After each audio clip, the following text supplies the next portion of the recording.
اس کی اجازت ہے، الا ان تتقوا منهم تقا، بچاؤ اختیار کرنے کے لیے ایسا کر سکتے ہیں۔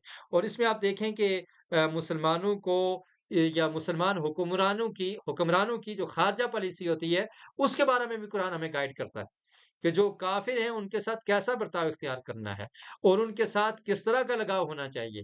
یہ نہیں کہ وہ کافر ہمارے مسلمانوں کو مار رہے ہوں اور ہم دوستی کی پینگیں بڑھا رہے ہوں، وہ ہمارے مسلمانوں پر ظلم و ستم کر رہے ہوں اور ہم ان سے دوستیاں لگا رہے ہوں، تو یہ تو پھر ٹھیک نہیں ہے نا۔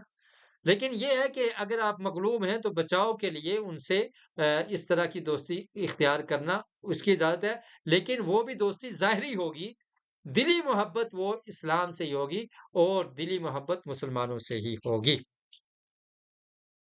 اور اس میں یہ بھی ہے ایک یعنی کافروں کے ملک میں رہنا، اس کی کراہت بھی اس آیت سے محسوس ہو رہی ہے کہ جب انسان ان کے ملکوں میں رہتا ہے تو پھر ظاہر ہے ان کے ساتھ دوستی ہو جاتی ہے، اور پھر یہ ہوتا ہے کہ ان کے رنگ میں رنگے جاتے ہیں بعض لوگ، اور پھر بسا اوقات یہ ہوتا ہے کہ اپنے دین کو بچانا مشکل ہوتا ہے اور اپنی اولاد اور نئی نسل کے دین کو بچانا مشکل ہوتا ہے، تو وہ بھی اس کی کراہت بھی یہاں سے معلوم ہوتی ہے۔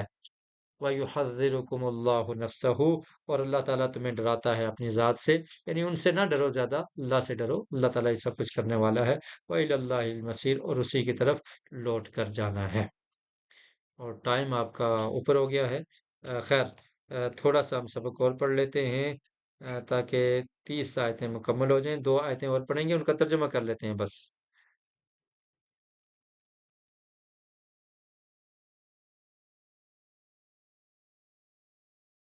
قُلْ إِن تُخْفُوا،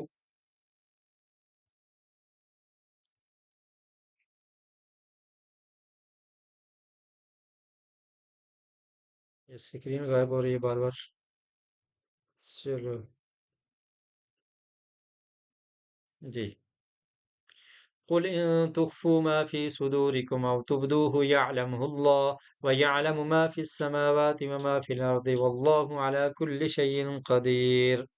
قل کہہ دیجئے ان کنتم تحب سوری ان تخفوا ما فی صدورکم، ان تخفوا اگر تم چھپاتے ہو، ٹھیک ہے، ان تخفوا اگر تم چھپاؤ، ما فی صدورکم جو تمہارے سینوں میں ہے، صدر کی جمع کیا ہے؟ صدور، صدر سینے کو کہتے ہیں، اس کی جمع کیا ہے؟ صدور۔ صدورکم جو تمہارے سینوں میں ہے، او تبدوہ یا تم اس کو ظاہر کرو، یعلمہ اللہ تو وہ جانتا ہے اس کو اللہ، اللہ تعالیٰ اس کو جانتا ہے۔ وَيَعْلَمُ مَا فِي السَّمَاوَاتِ، اور وہ جانتا ہے جو آسمانوں میں ہے، سما کی جمع ہے السماوات، آسمانوں میں ہے، وَمَا فِي الْأَرْضِ جو زمین میں ہے، وَاللَّهُ عَلَى كُلِّ شَيْءٍ قدیر، اللہ تعالیٰ ہر چیز پر قادر ہے، قدرت رکھنے والا ہے۔ تو فرمایا کہ اللہ کے رسول آپ ان سے کہہ دیجئے کہ جو تم چھپاتے ہو اپنے سینوں میں یا ظاہر کرتے ہو، اللہ تعالیٰ تو جانتا ہے، اور اللہ سے کچھ مخفی نہیں ہے۔ اللہ تعالیٰ تو جانتا ہے جو آسمانوں میں ہے اور زمین میں ہے، سب کچھ جانتا ہے۔ تو اگر تم چھپی دوستیاں لگاؤ گے تو تب بھی اللہ تعالیٰ جانتا ہے، اور جو تم ظاہر کرو گے تو اس کو بھی اللہ تعالیٰ جانتا ہے۔ لیکن اگر تم ایسا کرتے ہو کافروں کے ساتھ کہ ظاہری طور پر دوستی رکھتے ہو ان کے فتنے سے بچنے کے لیے، تو اس کو بھی اللہ تعالیٰ جانتا ہے۔ اللہ تعالیٰ علیم بذات الصدور، دلوں کے بھید بھی جانتا ہے۔ آج کے سبق کی آخری آیت، یوم تجد کل نفس ما عملت من خیر محضرا وما عملت من سوء تود لو ان بینها وبینه امدا بعیدا ویحذرکم اللہ نفسه واللہ رؤوف بالعباد۔ یوم، ایام آپ نے پڑھا، اور یوم واحد ہے، ایام جمع ہے۔ یوم کا مطلب ہے دن، یعنی اس دن، تجدو پائے گا، کل نفس ہر نفس، ہر جان، ما عملت جو اس نے عمل کیا، من خیر بلائی سے، محضرا حاضر کیا ہوا، موجود قیامت کے دن، وما عملت اور جو اس نے عمل کیا، من سوء برائی، جو برا عمل کیا یا بھلائی کا عمل کیا وہ اس کو پائے گا، حاضر موجود پائے گا، اپنے سامنے پائے گا۔ تود لو ان بینہا وبینہ امدا بعیدا، تود خواہش کرے گا، چاہے گا، لو کاش، ان بینہا بے شک ہو اس کے درمیان، وبینہ اور اس کے درمیان، امدا بعیدا مدت بعیدہ لمبی، بعیدہ دور، بعید دور کو کہتے ہیں، اور آمدہ کا مطلب کیا ہے؟ فاصلہ. تو وہ چاہے گا، خواہش کرے گا کہ کاش اس کے درمیان اور اس کے درمیان امادم بعیدہ، ایک بڑا فاصلہ ہو. وَيُحَذِّرُكُمُ اللَّهُ نَفْسَهُ، اور ڈراتا ہے تم کو اللہ تعالیٰ اپنی ذات سے. واللہ رعوف بالعباد، اور اللہ تعالیٰ شفقت کرنے والا ہے بالعباد، بندوں پر. بے حد نرمی کرنے والے کو کہتے ہیں رعوف. رعوف نرمی کرنے والا ہے، بے حد نرمی کرنے والا ہے بالعباد، بندوں پر. تو اس سے مراد کون سا دن ہے؟ قیامت کا دن. فرمایا اس دن کیا ہوگا؟ اعمال حاضر ہوں گے. تجد کل نفس، ہر نفس، ما عملت من خیر محضرا وما عملت من سوء، جو برا عمل کیا ہے کسی نے یا بلائی کا عمل کیا ہے اس کو موجود پائے گا قیامت کے دن، دیکھ لے گا. قرآن مجید میں 30ویں سپارے میں بھی اللہ تعالیٰ نے فرمایا نا، فَمَن يَعْمَلْ مِثْقَالَ ذَرَّةٍ خَيْرًا يَرَهُ وَمَن يَعْمَلْ مِثْقَالَ ذَرَّةٍ شَرًّا يَرَهُ. ذرے برابر نیکی وہ اسے دیکھے گا، ذرے برابر برائی وہ اس کو دیکھ لے گا. اور یہاں پر کیا فرمایا؟ قیامت کے دن انسان کی خواہش کیا ہوگی؟ تود لو ان بینہا وبینہ امد بعیدا. دنیا میں بہت ساری خواہشات ہوتی ہیں نا، لیکن کامیاب انسان کون ہے؟ جو اپنی خواہش کو دین کے تابع کر دے، جو اپنی خواہشات کو کنٹرول میں لے آئے اور اپنی خواہش کو قربان کر کے رب کی خواہش کو مان لے، تو وہ کامیاب ہو جائے گا. وَلِمَنْ خَافَ مَقَامَ رَبِّهِ جَنَّتَانِ، جو ڈر گیا رب کے سامنے کھڑے ہونے سے تو اس کے لیے کیا ہے؟ دو باغات ہیں، جنتان ہیں. تو انسان کیا خواہش کرے گا؟ لو ان بینہا، کاش کہ ہو اس برائی کے درمیان اور اس کے درمیان امدن بعیدہ، ایک لمبا فاصلہ ہو، اس کو دیکھ ہی نہ سکے. لیکن اس وقت یہ خواہش کرنے کا کوئی فائدہ نہیں ہوگا. وَيُحَذِّرُكُمُ اللَّهُ نَفْسَهُ، اللہ تعالیٰ تمہیں اپنی ذات سے ڈراتا ہے. واللہ رعوف بالعباد، اللہ تعالیٰ بندوں پر شفقت کرنے والا ہے. اللہ رب العالمین سے دعا ہے کہ اللہ تعالیٰ ہمیں قرآن مجید کو پڑھنے کی، سمجھنے کی اور اس پر عمل کرنے کی توفیق نصیب فرمائے. وآخر دعوایا ان الحمد للہ رب العالمین. آپ حضرات میں سے کسی کا سوال ہو آپ